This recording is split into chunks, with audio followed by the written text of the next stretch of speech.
사사기 4장 4절로부터 11절까지의 말씀입니다. 같이 한 목소리로 봉독하시겠습니다. 그때 랍비돗의 아내 여선지자 드보라가 이스라엘의 사사가 되었는데 그는 에브라임 산지 라마와 베델 사이 드보라의 종려나무 아래에 거주하였고 이스라엘 자손은 그에게 나아가 재판을 받더라. 드보라가 사람을 보내어 아비노함의 아들 바락을 납달리 게데스에서 불러다가 그에게 이르되 이스라엘의 하나님 여호와께서 이같이 명령하지 아니하셨느냐? 너는 납달리 자손과 스불론 자손 10,000명을 거느리고 다볼산으로 가라. 내가 야빈의 군대 장관 시스라와 그의 병거들과 그의 무리를 기손강으로 이끌어 내게 이르게 하고 그를 내 손에 넘겨주리라 하셨느니라. 바락이 그에게 이르되 만일 당신이 나와 함께 가면 내가 가려니와 만일 당신이 나와 함께 가지 아니하면 나도 가지 아니하겠노라 하니 이르되 내가 반드시 너와 함께 가리라. 그러나 내가 이번에 가는 길에서는 영광을 얻지 못하리니 이는 여호와께서 시스라를 여인의 손에 파실 것임이니라 하고 드보라가 일어나 바락과 함께 게데스로 가니라. 바락이 스불론과 납달리를 게데스로 부르니 10,000명이 그를 따라 올라가고 드보라도 그와 함께 올라가니라. 모세의 장인 호밥의 자손 중 겐 사람 헤벨이 떠나 게데스에 가까운 사하나님 상수리 나무 곁에 이르러 장막을 쳤더라. 아멘.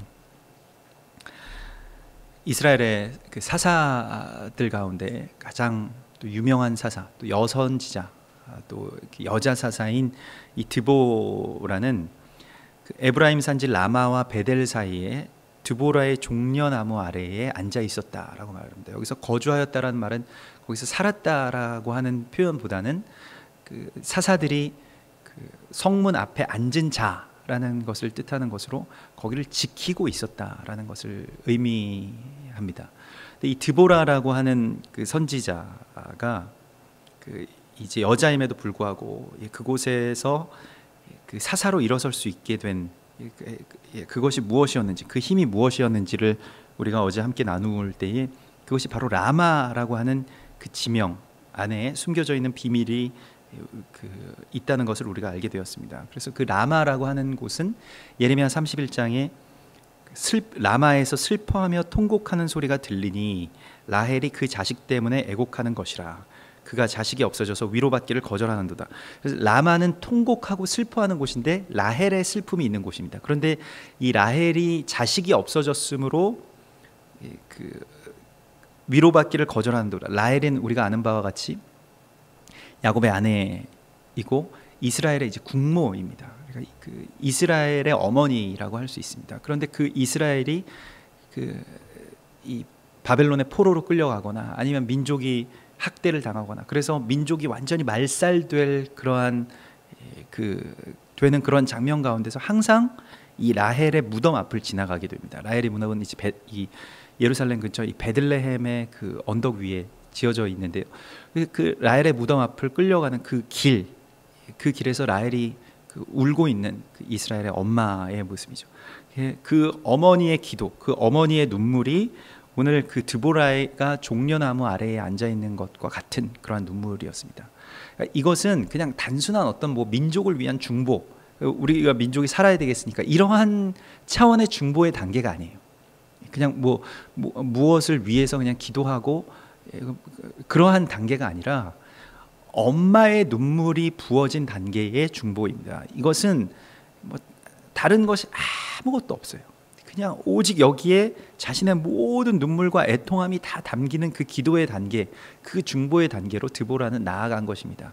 그래서 거기가 바로 종려나무 아래 이 타마르라고 하는 것을 우리가 창세기 38장의 유다와 다말 사건 가운데서 우리가 보았습니다. 유다가 자신의 대를 잇기를 기뻐하지 아니하고 자신의 아들이 죽고 그리고 그렇게 그냥 늙어서 이제 더 이상 이렇게 대를 잇지 않겠다라고 하고 그 자기의 그 지역 밖으로 나와서 아둘람 근처에서 이제 살고 있을 때에 이 다말이라고 하는 그 유다의 그 며느리가 그렇게 그 자신의 어떠한 모든 것들을 다 버리고 자신의 그 모든 희생, 수치 뭐 그런 것들을 무릅쓰고 그 시아버지에게로 들어가서 그 시아버지의 아이를 갖고 그리고 그 유다의 자손, 유다의 씨를 그렇게 이어가는 그러한 장면들을 우리가 보게 되는데요. 그것은 그 뭐 사람의 어떤 판단이나 뭐 윤리적인 어떤 관점이나 아니면 지금의 어떤 도덕적인 법들이나 뭐 그런 뭐 심지어는 율법이라 할지라도 그것을 넘어서는 애통함으로 어떠한 돌파가 일어났었던 것입니다. 그 다말에게. 그래서 그 다말 그 종려나무 아래에 그 앉아 있다. 드보라가 앉아 있다라고 하는 것은 어떤 그러한 그 다말의 그 애통함, 또 그 다말의 돌파, 그리고 라마에서 그 라헬이 슬퍼하며 우는 것과 같은 그 엄마의 울음으로 이 민족을 위해서, 나라를 위해서 우는 것만이 이 대적들, 이 철병거 900승을 가지고 있는 이 적그리스도의 어떤 모형이 되는 이 시스라, 그 군대 장관이죠. 그래서 그 시스라에 대하여서는 우리가 어제 나눈 것과 같이 이 철병거 900승을 이렇게 그 배열하고 그 어떤 그런 진영을 갖추는 자라는 이름을 가지고 있다는 것을 우리가 알았습니다. 그래서 그 이스라엘 자손을 그 심히 학대하는, 그리고 그 백성을 멸하려고 하는, 그래서 그러한 것이 철병거 900승을 가지고 있는 그 시스라인데, 이 하루셋 학고임에 거하고 있다 해서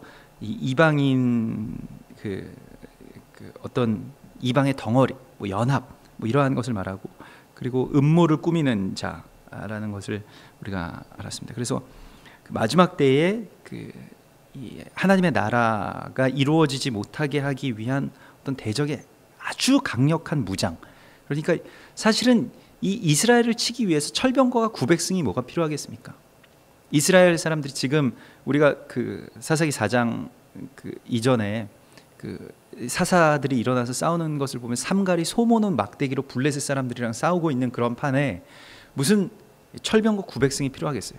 왜 그렇게 계속해서 어떠한 무장을 계속해 나갈까요? 뭐 북한이든 또 뭐 미국이든 엄청난 무장들을 계속해서 해나가고 있는 것들을, 그 필요 이상의 어떤 무장들을 지금 어차피 그러한 것이 뭐 더 이상 필요가 없을 정도로 더 넘치게 계속 뭔가를 무장하고 있는 것들은 그 진영, 그 대적의 진영이 무엇인가, 뭐 핵이나 아니면 엄청난 무기나 이런 것들을 가지고 어떤 날을 지금 준비하고 있다는 것을 말합니다. 그것은 또 대적들의 대적들로 하여금 하나님의 그 날 가운데로 이제 가게 하는 어떤 그러한 사인들이죠. 그래서 많은 이야기들이 있습니다만은 어쨌든 그 야빈의 군대 장관 시스라라고 하는 것은 그 적 그리스도의 어떤 모형이다. 그러니까 대적들의 뭐 어떤 이 하수인 가운데서 가장 높은 어떤 지휘관인 이 시스라는 그런 적 그리스도의 모형이고, 그를 파쇄할, 그를 대적할 하나님의 사람이 일어나게 되는 것은 바로 드보라라고 하는 어떤 애통함의 은사를 받은, 그리고 그 눈물의 그 기도 가운데서 깊이 적셔진, 그래서 그가 그 종려나무 아래에 거주하면서 지금 이 20여 년 동안 계속되고 있는 심한 학대, 이건 그냥 단순히 괴롭히는 게 아니라 아주 위에서 무엇인가를 짓누르다라고 하는 그런 뜻을 가지고 있습니다. 그래서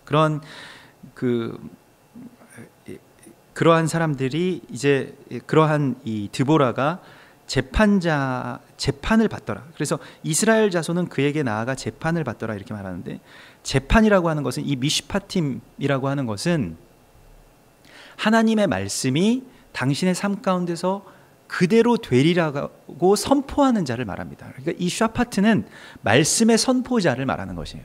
그러니까 뭐 송사를 담당하는 자라고 물론 나와 있습니다만 그러한 기능이 있습니다만은 하나님의 나라의 백성들은 율법과 또한 뭐 세상의 법이 구별되지 않기 때문에 그것을 재판이라고 말할 수 있지만은, 그러한 재판은 선포하다, 말씀을 선포하다라는 뜻을 가지고 있어요. 그래서 그 백성들이 재판을 받더라라고 하는 것은 이 드보라의 이름이 무엇입니까? 드보라가 이 다바르, 곧 말씀이라는 그 뜻을 가지고 있습니다. 드보라라고 하는 이름 자체가 다바르라고 하는 뜻을 가지고 있는데, 이 다바르를 어제도 우리가 나눈 것과 같이 이 다바르와 데바르, 그래서 드보라는 이제 데보라라고 또 많이 하는데 발음으로, 그래서 뭐 미국 사람들 가운데 여자들의 성 가운데 무슨 데보라라고 하는 이름이 있는 것처럼 그렇게 데보라라고도 발음하는데 그 데보라라고 발음하면 이제 벌이라고 하는 뜻입니다. 이 벌은 그 벌들의 어떤 그 본능적인 하나님께서 주신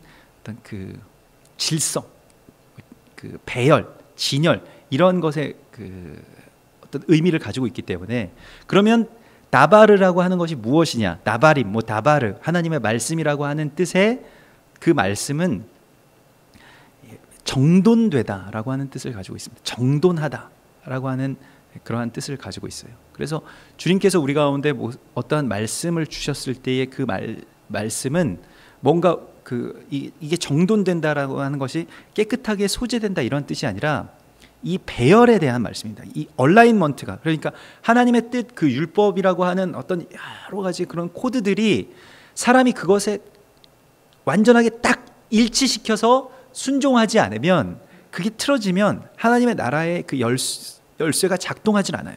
열쇠의 그런 여러 가지 그런 우리 홈과 그 자물통 안에 있는 그런 굴곡들이 완전하게 딱 맞아야만 열쇠가 열리는 것처럼 그 얼라인먼트 그러한 어떤 배열이 맞지 않으면 하나님의 말씀의 그 언약들의 시스템이 작동하지 않는 것입니다. 그래서 뭐 성전의 식양들에 대해서 실 하누라기의 색깔까지도 주님께서 다 배열해 주시고 거기에 그 어디에 무엇을 놓고 그리고 규빗의 단위 하나하나까지 다 말씀해 주시면서 뭐 작은 수를 뭐 어떻게 수놓고 뭐 이러한 것까지 이 우주를 다스리시는 하나님이면 보통 우리도 그냥 조금 높이 올라가는 사람들일수록 그래 어떻게 한번 열심히 해봐 하고 나중에 만들어 오면 마음에 든다 안 든다 뭐 이렇게 이야기하는 것이 어떤 정상적인 것일 텐데 그렇게 말씀하시지 않고 하나님께서 어떠한 하나님의 나라의 시스템을 정확하게 알려주실 때에는 거기에 대해서 우리 가운데 말씀해 주시고 그 말씀에 정확하게 순종하는 것에만 주님께서 역사하신다는 것입니다. 이것이 이 나바르의 정체입니다. 그러니까 하나님의 말씀의 어떤 원리인데 그것을 이제 벌이라고 이 벌은 뭐 수천 마리가 있어도 거기에 질서가 있고 자기들이 무엇을 해야 될 줄 알고 집을 어떻게 그 규모 있게 짓고 거기에 대해서 다 각을 맞추고 뭐 질서가 있고 이러한 것들에 대한 말씀입니다. 그래서 지금 시스라도 그 일을 하고 있어요. 시스라는 대적들의 어떠한 그 병거 900승과 그 자신들의 병력을 배치하는 사람입니다. 시스라라는 이름이 배열하다는 뜻을 가지고 있죠. 그 적 그리스도이죠.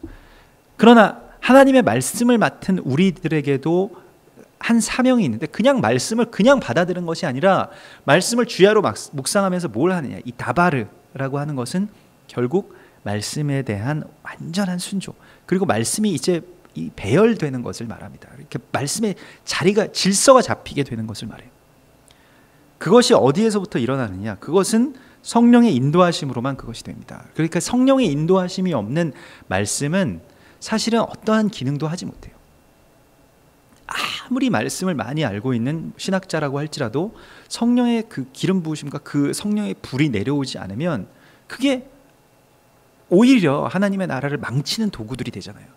신학계에서 그런 것들이 너무나도 많이 봅니다. 성경을 통째로 다 외우고 뭐 성경의 모든 것들을 다 통달하고 뭐 그리고 신학의 어떤 그런 모든 이론들을 다 섭렵하였다 할지라도 무슨 조직 신학이든 무슨 신학이든 그런 것들을 다 섭렵하였다 할지라도 거기에 불이 내리지 않으면 그것은 아무런 소용이 없는 것입니다. 그래서 오늘도 그와 같은 메시지가 오늘 있는데 그 드보라가 이 6절에서 그래서 백성들에게 그런 말씀을 선포하는 자가 되어서 이 출애굽기 18장에 그 이 재판장 그들을 세우는 장면 이 미슈파팀 그러니까 샤파트 재판관들을 세우는 장면을 우리가 지난번에도 함께 나누었습니다. 그래서 재판관들을 세울 때 이 겐사람 이 이드로가 이제 미디안 제사장이라고 일컬어지는 그 이방인 이드로가 이 지혜를 주는데 그것이 무엇이냐면 하나님이 너에게 어떤 방법을 알려줄 것인데 이것은 하나님 나라의 어떤 모략을 알려주는 것입니다. 하나님이 너와 함께 계실지로다.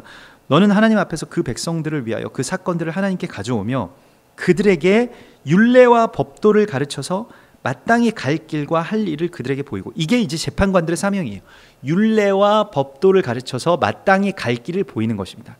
하나님의 말씀이 무엇입니까? 사람들에게 그런 어떤 그 지팡이와 막대기가 되어서 마땅히 갈 길을 알려주는데, 뭐 이번에 대학교는 어디에 가야 되겠습니까? 이번에 사업은 이거 하는 게, 투자를 하는 게 맞을까요? 이러한 것이 아니라 마땅히 갈 길은 주의 나라와 그 의가 이루어지는 그 길을 향해서 백성들이 일어설 수 있게 되는 것을 말하는 것입니다. 우리가 이 지금 이러한 야빈의 군대 장관, 그러한 그 철병국 900승에 계속 눌려가면서도 거기에서 그냥 나만 잘 먹고 살면 된다, 이러한 것은 거짓된 평안이라는 것이죠. 실은 철병국 900승이 거기 딱 버티고 서 있으면 전쟁이 있을 수가 없어요. 뭐 어떤 분쟁이 일어나지 못합니다. 탱크들이 900대가 앞에 서 있고 뭐 무기도 변변치 않은 이스라엘 백성들이 그냥 조공을 바치고 거기에서 하라는 대로 그냥 그대로 하는 수밖에 없습니다. 표면적으로는 엄청난 평화죠. 무기로 말미암는 평화. 그러나 하나님께서는 그들에게 율례와 법도를 가르쳐서 마땅히 갈 길을 가르치라. 그래서 드보라가 그들에게 계속해서 지금 말씀을 선포하고 있는 것이에요. 이 종려나무 아래에서 계속 하나님의 말씀이 백성들이 지금 드보라에게 그러한 지혜가 있기 때문에 그래서 그 드보라에게 그러한 이 랍비돗의 아내 여선지자라고 그렇게 나와 있는데, 이 랍비돗이 그 횃불, 뭐 또 타는 불, 이러한 뜻을 가지고 있죠. 그래서 그 드보라가 그곳에서 그러한 어떤 그 살아있는 말씀을 선포하기 시작하니까, 보통은 이제 이스라엘 백성들이 여자들이 그러한 것을 한다라고 생각하지 않습니다만은, 그러나 그것을 뛰어넘는 하나님의 어떤 지혜가, 또 그 기름 부으심이 이 드보라에게, 그러한 마지막 때의 어떤 기름 부으심이 드보라에게 부어졌다는 것입니다. 그래서 그 교회도 오늘날에 마찬가지죠. 마치 이스라엘의 여자와 같이, 교회를 흔히 이제 성경에서는 여자로 이렇게 표현을 하죠. 이스라엘의 여자와 같이 교회에 대해서 이제 사람들이, 뭐 세상의 사람들이, 또 백성들이 기대하는 것은 뭐 그 비리나 뭐 이런 거나 저지르지만 않았으면 좋겠다, 뭐 그런 것들이겠죠. 그냥 좀 투명하게, 뭐 그러한 그냥 종교인으로 그냥 좀 세상에 해나 끼치지 않는 존재로 있었으면 좋겠다라고 하는 그러한 어떤 그 기대가 사라진, 교회에 대한 기대가 사라진 그런 시대에 우리가 살고 있는데, 그러나 생명의 말씀이 선포되기 시작하면 사람들이 그것을 더 먼저 알고, 그러니까 드보라가 찾아다닌 것이 아니에요. 우리가 하나님의 말씀을 가지고 가서 전하는 사명이 있습니다만은, 또 한 가지는 백성들이 그렇게 나오게 되는 어떠한 역사가 그 생명의 자리에는 반드시 일어난다는 것입니다. 그래서 그와 같은 일들이 이제 일어나는데, 그때에 그 드보라가 사람을 보내어 아비노함의 아들 바락을, 하나님의 이제 때가 되었다는 것을 이제 알죠. 그래서 드보라가 그 사자를 보내서 아비노함의 아들 바락을 납달리 게데스에서 불렀다라고 나옵니다. 이 바락이라고 하는 인물의 뭐 전에 그 생애가, 뭐 어떤 삶이 어떤 것인지에 대해서는 성경이 정확하게 기록하지 않았습니다. 그렇지만 이 성경의 인물들에게 있어서는 중요한 것이 이제 이름이죠. 이름 자체가 그의 어떤 모든 정체성을 다 드러내고, 그것이 예언이자 아니면 또한 그것이 그 사람에 대한 총평일 수도 있습니다. 그러니까 이 이름 자체가 바뀌기도 하고, 또한 성령이 그의 이름을 다르게 부르기도 하고, 성경이 뭐 그러한 식으로 이 이름에 대한 의미가 굉장히 중요한데, 이 바락이라고 하는 인물이 누구냐 하는 것에 대한 그 어떠한 한 논의가 있습니다만, 바락이라고 하는 그 이 문자의 뜻, 이 이름의 뜻은 빛을 밝히다, 타는 불이라고 하는 뜻을 가지고 있습니다. 그래서 이 바락의 그 이름의 뜻과 이 드보라의 남편의 이름, 그러니까 랍비돗이라고 하는 이름의 뜻은 같은 뜻이거든요. 타는 불, 횃불, 뭐 불을 밝히다라고 하는 뜻이 있어서, 둘이 이제 이 랍비돗의 다른 이름이 바락이 아니었겠느냐 하는 이 신학자들의 의견도 있긴 있습니다만은, 그에 대해서는 뭐 더 이상의 뭐 많은 어떤 증거들이 없기 때문에, 그것은 이제 영적인 의미로만 우리가 해석을 한다면, 드보라가 바락을 불렀다라고 하는 것이 굉장히 중요한 의미를 가지고, 드보라는 말씀을 뜻하죠. 바락은 빛을 뜻하는 것입니다. 그런데 이 성령의 불이라고 하는 것이 이 성령의 불이 내려온 제가 언제입니까? 오순절이죠. 오순절에 그 타는 불이 막 내려오고, 시내산 전체가 그런 그 정상이 그 불이 되고 막 그 천둥과 내성 하늘의 나팔 소리가 울려 퍼졌다라고 나오는데 그게 무엇이 있을 때였다는 것을 우리가 알아야 되는데 말씀이 선포될 때라는 것을 우리가 알아야 됩니다. 그래서 우리가 그 지난번에 조은김 목사님 오셔서 절기에 대해서 말씀하실 때 오순절이라고 하는 것에 유대인들이 하는 일은 하루 종일 성경 읽는 것이다. 그러니까 뭐 기도가 주가 아니라 뭐 어떤 집회 찬양 이런 게 주가 아니라 말씀에 집중해서 말씀을 계속 읽고 강론하고 말씀 서로 같이 그렇게 읽고 토라를 돌려 읽고 밤새도록 읽다가 이 자정쯤이 되면 이게 아침부터 모여서 계속 성경 읽다가 회당에서 자정쯤이 되면 말씀을 들고 막 행진을 토라 이 스크롤을 들고 막 춤을 추면서 행진을 해서 산 위로 올라갑니다. 그 산 위로 올라가서 이제 찬양하고 내려오는 것이 오순절에 하는 일이에요. 뭘 먹는다거나 아니면 무슨 춤을 춘다거나 뭐 기도를 한다거나 이런 것이 없습니다. 말씀만을 그렇게 선포를 하게 되는데 성령의 역사하심이라고 하는 것이 드보라가 말씀을 그곳에서 선포하고 있을 때에 이제 바락과 합쳐지게 되는 그러한 연합이 일어나게 된다는 것입니다. 그러니까 이 제자들이 사도들이 기도 중에 성령의 불을 받았다라고 할 수도 있지만은 그러나 성경의 말씀을 자세히 보면 오순절날 그 사도들이 했던 일은 바로 말씀을 계속 토라의 그 말씀을 계속해서 읽고 거기에 대해서 강론하고 거기에 대한 어떤 그 의미들 가운데서 충분히 젖어 있을 때 성령의 불이 그곳에 임하게 되는 것이죠. 그래서 드보라가 사람을 보내서 아비노함의 아들 바락을 이 아비노함이라고 하는 뜻은 이 아비는 말 그대로 아버지를 말합니다. 성경에서 히브리어도 아비는 뭐 아빠, 아비 이게 다 아버지를 뜻하는데요. 노함은 기쁨이라는 뜻을 가지고 있습니다. 그래서 우리가 뭐 유대인 학자 가운데 한 명인 뭐 노암 촘스키의 그 노암은 바로 기쁨이라고 하는 그 히브리 말이죠. 그래서 그런 아비 노암의 아들, 그래서 기쁨의 아버지가 낳은 아들이 바로 이 바라크, 보통 빛을 밝히다, 빛의 사자들로 우리를 부르시고 우리에게 그러한 빛의 사명을 주셨죠. 그래서 그 바락이 이제 바락을 납달리 게데스에서 불렀다. 이 게데스는 카도쉬라고 하고 카도쉬는 거룩하다라고 하는 뜻을 가지고 있는데 납달리의 그 도피성 가운데 하나입니다. 이 도피성은 그리스도 예수를 그대로 그렇게 드러내는, 그러니까 그 예수 그리스도의 모습이 도피성에 그대로 담겨져 있습니다. 그래서 도피성에 대해서 우리가 이 성경에서 우리 가운데 말씀하실 때 이 도피성을 주시는 이유를 보면 결국에 그 도피성이라고 하는 것이 대제사장의 죽음, 이 대제사장이 죽는 것을 통해서 살인자가 다시 자기의 땅으로 돌아갈 수 있는 권리를 얻기까지 숨어 있는 곳이 바로 도피성입니다. 그러니까 뭐 도피성에 대해서 부지 중에 살인한 자, 자기의 의도로 사람을 고의로 살인한 어떤 살인자가 아니라 부지 중에 살인한 자. 우리가 다 부지 중에 살인한 자죠. 그러니까 우리가 알지 못한 채로 예수 그리스도를 못 박은 부지 중에 살인한 자의 그런 죄목을 우리가 가지고 있습니다. 그럼 도피성이 어디냐면 예수 그리스도이죠. 그래서 예수 그리스도 안으로 우리가 들어가는 것, 그리고 그 예수 그리스도께서 우리를 그러한 도피성으로 인도해 주시는 것이 그것인데, 그 중에 하나가 바로 이 게데스, 이 납달리 지역의 그런 도피성입니다. 그래서 이 게데스에서 이 살고 있었던 이 거룩한 땅, 하나님의 거룩한 땅에서 살고 있었던 이 바락이라고 하는 인물의 뭐 과거의 일들은 우리가 다 알 수 없습니다만은, 그러나 그 거룩한 곳에서 살고 있는 기쁨의 아들인 그 타는 불, 그 횃불인 바락을 불렀다. 그 드보라가 그것을 불렀다라고 하는 것은 마지막 때의 아주 정확한 연합들을 우리 가운데 말씀하고 있습니다.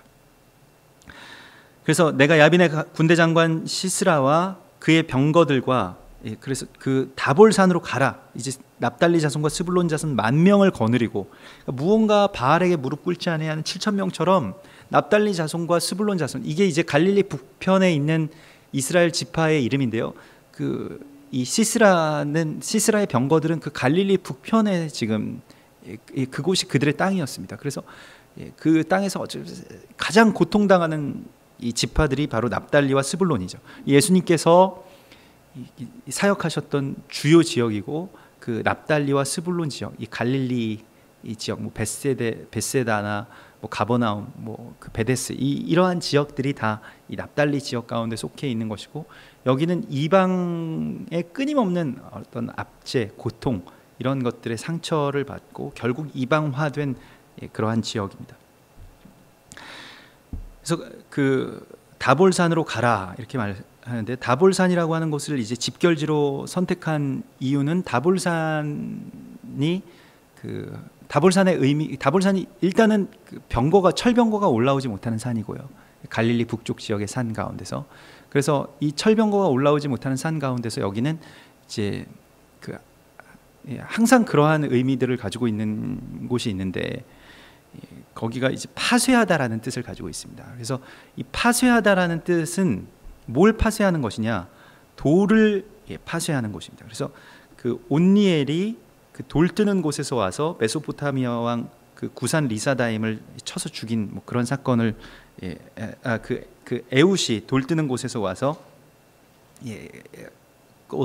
곳에서부터 돌이켜서 이 사사기 3장에 보면, 사사기 3장 19절에 보면 돌 뜨는 곳에서부터 돌이켜 와서라고 말하는 그 돌 뜨는 곳이 항상 이러한 뭔가 사사들이 쓰는 배경이 된다는 것을 우리가 알아야 되는데, 먼저 첫 번째로 돌을 뜬다라고 하는 것은 돌이 이제 파쇄된다라고 하는 이 파쇄의 개념을 가지고 있고, 타볼이 바로 그러한 뜻이죠.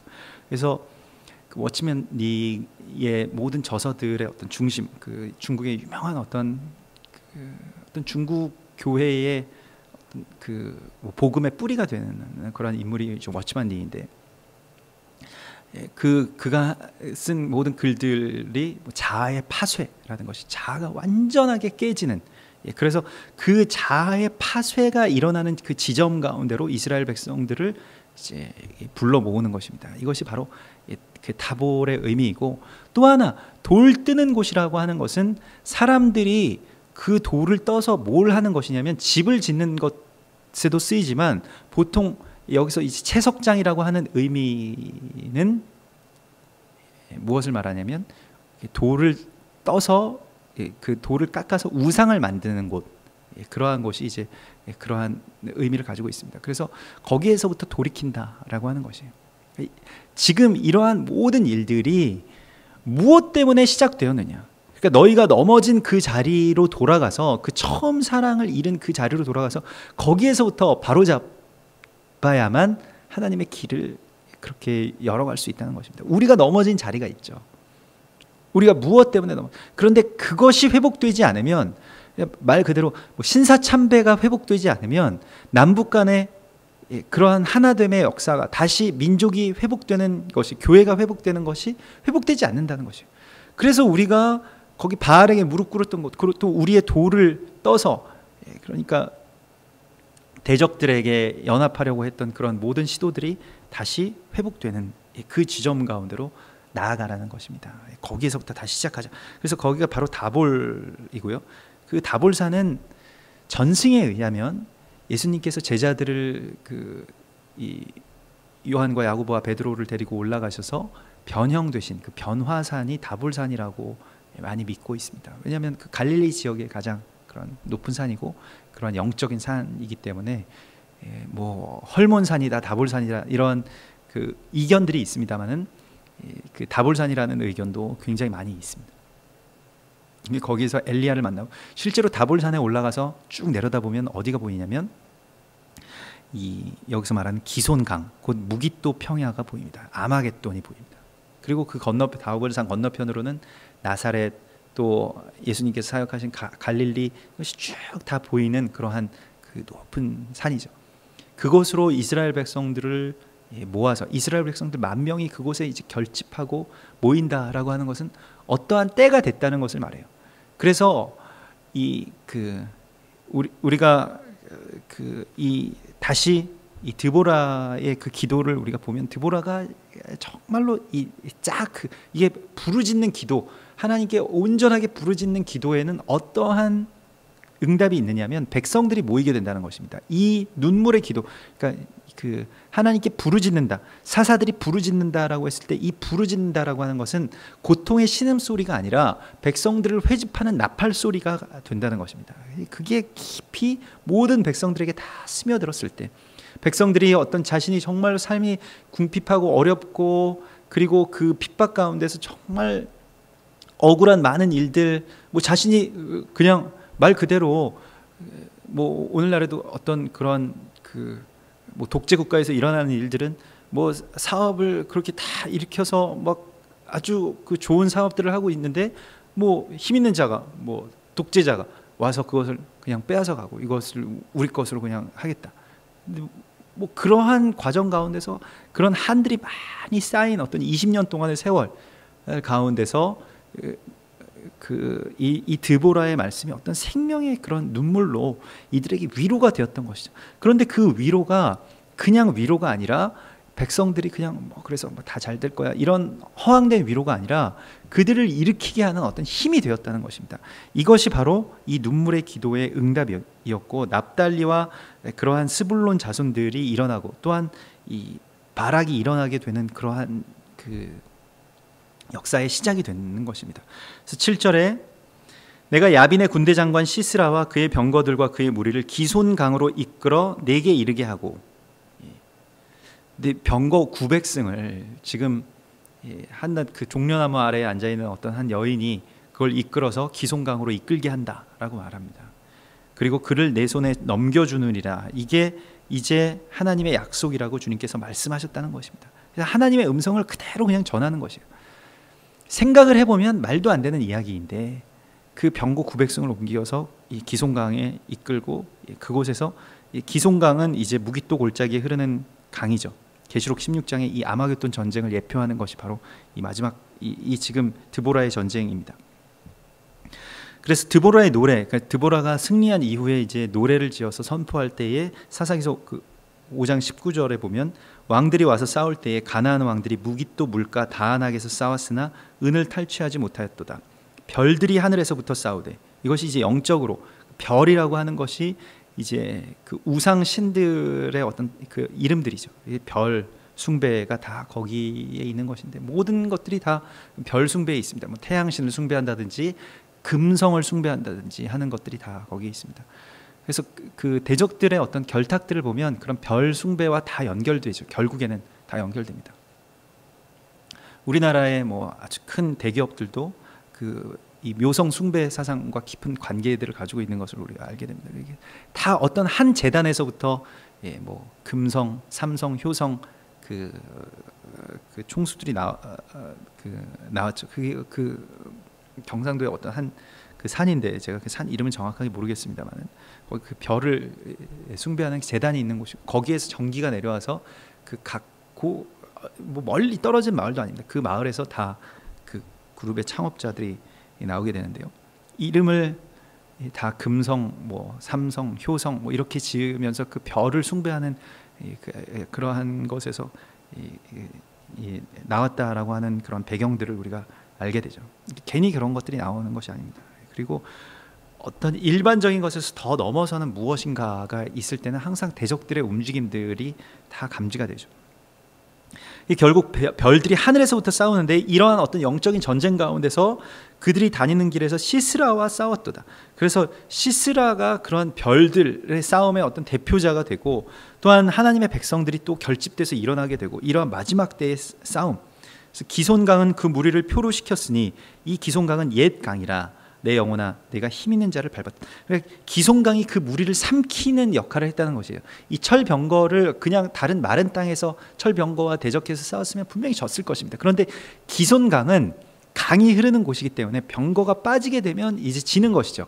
그런데 이 기손강이 그것을 삼켰다는 것에 어떠한 의미를 가지고 있고, 이 강의 이름을 옛 강이라고 부르는 것도 큰 의미를 가지고 있습니다. 그래서 강이라고 하는 것은 뭐 시냇물이든 강이든 흐르는 물, 또 샘솟아나는 샘물은 다 하나님의 은혜들을 보통은 뜻합니다. 그런데 옛 강이라고 하는 것은 옛적부터 흐르는 그 강, 그 옛적의 은혜, 또 이것은 오늘날 교회에게 주시는 이 옛 강이라고 하는 것은 우리가 이제 교회들이 이제 토라의 말씀 가운데로 이제 뭐 돌아가고 그 구약의 율법과 율례를 예전에 그게 끝난 것이라고 이제 생각했던 그런 대체 신학에서 벗어나는 것을 말합니다. 그리고 기손강으로 우리가 간다라고 하는 것에는 그런 대적들을 빠뜨리는, 그러니까 대적들이 힘차게 자신들의 모든 힘을 모아서 다 구축해 놓은 그런 시스템이 그 옛강에 빠지게 되는 것이죠. 그러니까 우리도 교회도 마찬가지잖아요. 지금 오늘날에 그러한 어떤 옛 강에 물이 흐르기 시작하니까 우리가 얼마나 말씀에서 벗어나 있는지를 자각하게 되잖아요. 예수를 잘 믿었다고 생각하고, 그리고 예수를 잘 믿는 길이 꼭 이거라고 생각하면서 우리가 믿고 힘써왔던 그 모든 것들이 사실은 하나님의 뜻에서는 멀어져 있었던 것이라는 것을 깨닫게 되잖아요. 그게 바로 마지막 전쟁 가운데서 우리의 승리의 지점인 것입니다. 옛 강에 대적들의 병거가 빠지게 되는 것. 그래서 무슨 성탄절이니 그러한 교회 안에 들어와 있는 그 대적들의 코드들이 이제 밝혀지고, 거기에 대해서 또 그것이 옛 강의 흐름에 의해서 그렇게 표류되는 그러한 일들이 일어나잖아요. 그러면 이때는 굉장히 이제 혼란스럽게 되는 것입니다. 다 빠지게 되니까. 예레미야 6장 16절에 보면 여호와께서 이와 같이 말씀하신데, 너희는 길에 서서 보면 옛적 길, 그 선한 길이 어디인지를 알아보고 그리로 가라. 너희 심령이 평강을 얻으리라. 그러니까 선한 길은 옛적 길에 있다는 거예요. 그 옛적 길이 어디인지를 지금 알아보라는 것입니다. 그래서 우리에게 그 하나님의 말씀, 또 특별히 그 토라의 말씀 굉장히 중요해요. 물론 신약의 말씀, 다른 예언서의 말씀도 다 중요합니다만, 그것은 결국 하나님의 이 토라의 말씀, 직접 시내산에서 주신 그 말씀의 주석이라고 볼 수 있습니다. 그러니까 그 말씀이 어떻게 성취되고 어떻게 이루어지고 어떻게 되어갈 것인가에 대한 하나님의 어떤 주석들이지, 그 다른 것들이 우리가 흔히 너무 재미없게 생각하는 이 성경의 처음 5권의 그 진리를 그렇게 역전하지 못하는 것이죠. 물론 모든 하나님의 말씀은 다 성령으로 쓰여졌습니다. 그래서 옛적 그 강, 옛 강이 지금 기손강이고, 그곳이 이제 아마겟돈에 흐르는 하나님의 또한 은혜인 것입니다. 그래서 아마겟돈 이 대평원은, 이스라엘에 있는 대평원은 여기에 많은 곡식들이 모이게 되고, 왜냐하면 이 기손강 때문에 그렇습니다. 이 물이 공급되기 때문에. 그래서 이 기손강으로 말미암아서 이러한 것들이 있는데, 거기에 이제 다볼산, 그러니까 어찌 보면 기손강의 어떤 발원지라고 할 수 있는 그곳에서 헐몬산, 다볼산 이러한 곳에서 이제 그곳을 내려다보면서 이제 그곳에 집결하라고 하는 것이죠.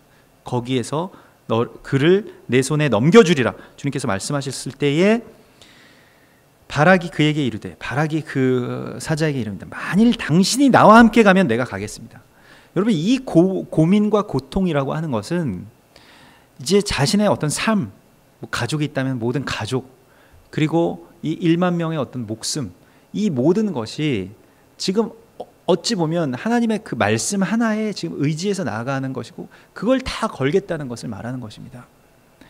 얼마나 많은 고민이 있었을까요? 그냥 지금 쉽게 그냥 7절에서 8절로 넘어가지만, 사자가 이런 말을 하였을 때, 우리에게 이런 부르심이 있을 때 고민이 되죠.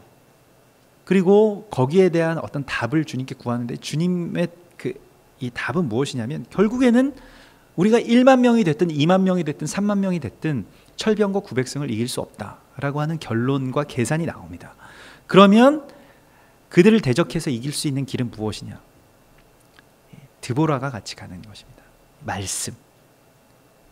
그래서 이 연합이 일어나는 것입니다. 바락과 드보라의 연합.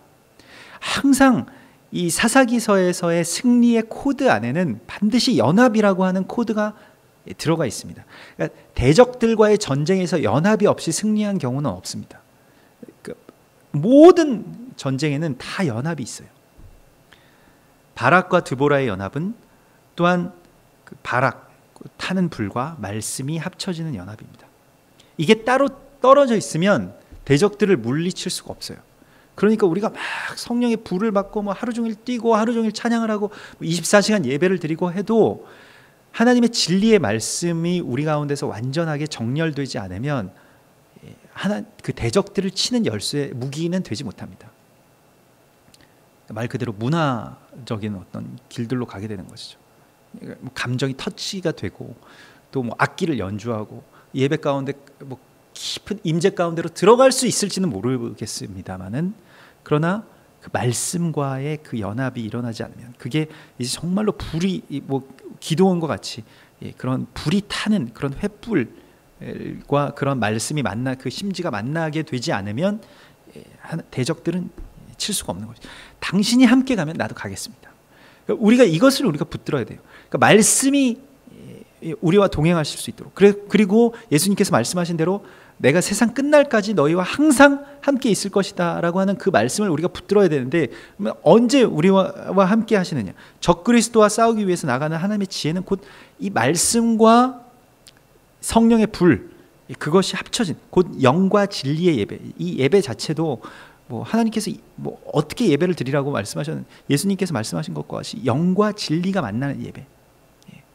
그래서 성령 그리고 그 진리의 말씀들이 그 안에서 온전하게 있는 그러한 그 예배에 대한 연합의 코드를 주님께서 숨겨놓으신 것을 우리가 알아야 됩니다. 그래서 바락이 이와 같이 당신이 가면 나도 가겠습니다 라고 말하는 그 믿음을 우리가 가져야 되겠습니다. 그래서 주님께서 함께 계시면 철병과 900승을 향해서 나갈 수 있는 것이에요. 9절에 이르되 내가 반드시 너와 함께 가리라. 그러나 내가 이번에 가는 길에서는 영광을 얻지 못하리니 이는 여호와께서 시스라를 여인의 손에 파실 것입니다. 또 한 여인이 나옵니다. 그러니까 이 여기에 여인은 이제 이 뒤에 나오는 그 헤벨의 그 아내, 바로 그 야엘이라고 하는 그 여인에게 넘기시겠다라고 하는 약속이 있죠. 그래서 여기에서 그러나 내가 이번에 가는 길에서는 영광을 얻지 못한다라고 하는 것은 시스라를 칠 자는 또 따로 있다라는 것이에요. 그래서 시스라를 여인의 손에, 한 무명한 여인의 손에 파실 것임이니라 하고 드보라가 일어나 바락과 함께 게데스로 가니라.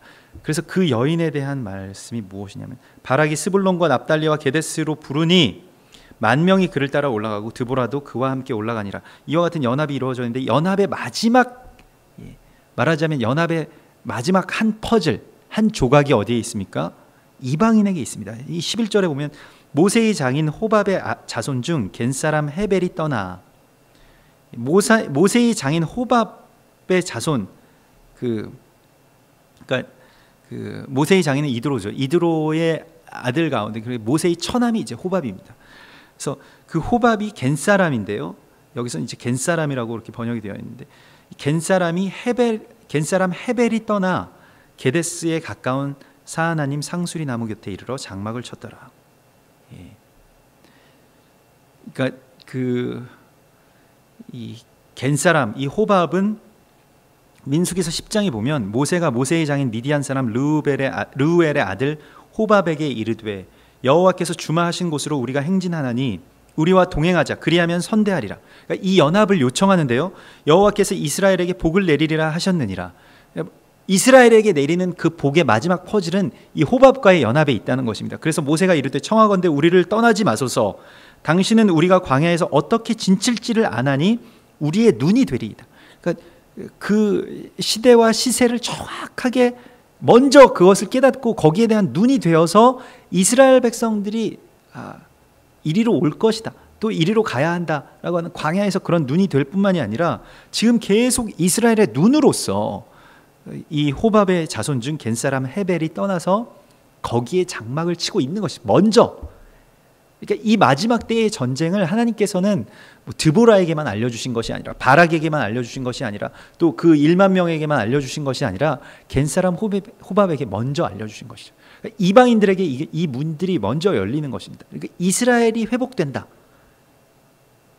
라고 하는 그러한 코드들이 이방인들에게 먼저 주님께서 지혜로 알려주시는데, 그들의 사명이 무엇이냐, 우리와 같은 자들의 사명이 무엇이냐, 왜 우리에게 이러한 것들을 열어주시고 보여주시는가 하는 것을 우리가 알아야 됩니다. 그들의 눈이 되게 하기 위해서입니다.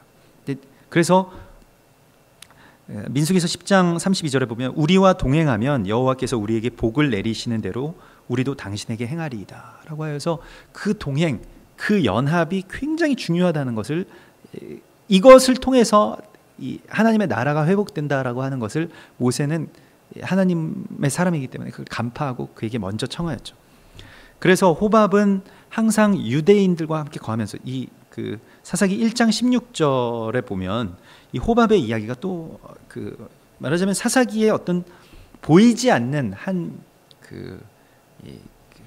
주인공과 같은 사람이 또한 호밥이에요. 사사는 아니지만 사사기 1장 16절에 보면 모세의 장인은 겐 사람이라 그의 자손이 유다 자손과 함께 종려나무 성읍에 올라가서 아랏 남방의 유다 황무지에 이르러 그 백성 중에 거주하니라. 그래서 종려나무 성읍을 점령할 때, 종려나무 성읍 여리고죠. 여리고 점령할 때 함께 올라간 자들이 바로 겐 사람입니다. 남방 유다 황무지에. 그래서 그들이 거하는 곳은 항상 그러한 광야에서, 그러니까 이스라엘 백성들이 막 다른 곳에 그냥 세상에 물들어서 가나안에 물들어서 살 때에도 그들은 완전히 그 광야에서, 광야라고 하는 것은 영적으로는 가장 깨끗한 곳입니다. 세상적으로는 가장 살기 어려운 곳이지만 하나님의 말씀으로만 살아가는 곳이기 때문에 가장 깨끗한 곳에 그들이 계속 장막을 치면서 머물죠. 오늘도 보면 그들이 먼저 가서 지금 바락과 스불론과 납달리와 게데스에 10,000명이 지금 올라가고 막 그렇게 드보라가 움직이는 그 과정의 어떤 전조에서 이 영화로 치면 어떤 장면이 바뀌어서 호밥의 자손 중에 겐 사람 헤벨이 떠나서 어딘가에서 지금 떠났다는 것이죠. 자기의 자리에서 떠나서 게데스에 가까운 사나님 상수리 나무 곁에 이르러, 상수리 나무는 예배의 자리를 말하는 것입니다. 그래서 거기에서 장막을 쳤다. 그 예배의 자리에서 장막을 치고 거기에서 이 날의 어떤 전쟁을 준비하는 또 다른, 어떻게 보면 지금 뭐 철병거 900승 하다못해 그 900승과 상대하려면 10,000명의 어떠한 그런 결집들이 이루어지고 큰 대형 집회가 일어나는데 어떤 사람이 그냥 조그만 어떤 장막을 치고 그곳에서 또한 하나님의 길을 예비하는 사람이 있다는 것입니다. 그런데 주님께서는 드보라를 통해서 분명하게 말씀하셨습니다. 그 여자, 그곳에서 기도하는 또 하나의 한 여인이죠. 그곳에서 기도하는 정말 어떻게 보면 그 이방의 그러한 정말 무명한 자의 그런 무명한 기도, 어떻게 보면 가장 연약해 보이는 어떤 장막, 그곳에서 있는 그 여인이 그 은총을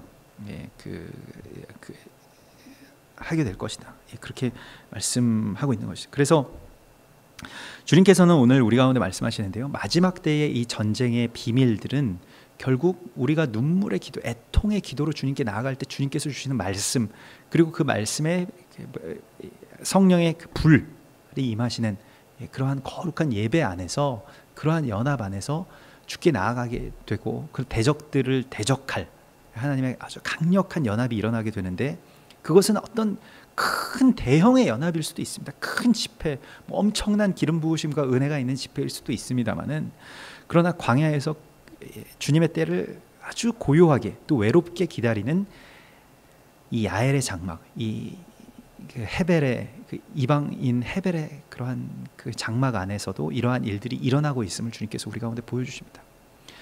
우리가 모든 사람들이 다 그러한 다볼산에 올라가는 그 10,000명의 집회 가운데로 가는 것만이 중요한 것이 아니라 하나님의 장막을 지키는 그 상수리 나무 아래에서 드보라처럼, 또 오늘 우리 야헬과 또한 헤벨처럼 그렇게 주님 앞에 온전하게 엎드리는 그 이방의 남은 자들이 될 때에 하나님의 거룩한 역사는 대적들의 머리를 상하게 하실 것이라고 말씀하시고 약속하시는 것입니다. 우리가 무명한 자 같으나 유명한 자요, 우리가 정말로 죽은 자 같으나 보라 살았고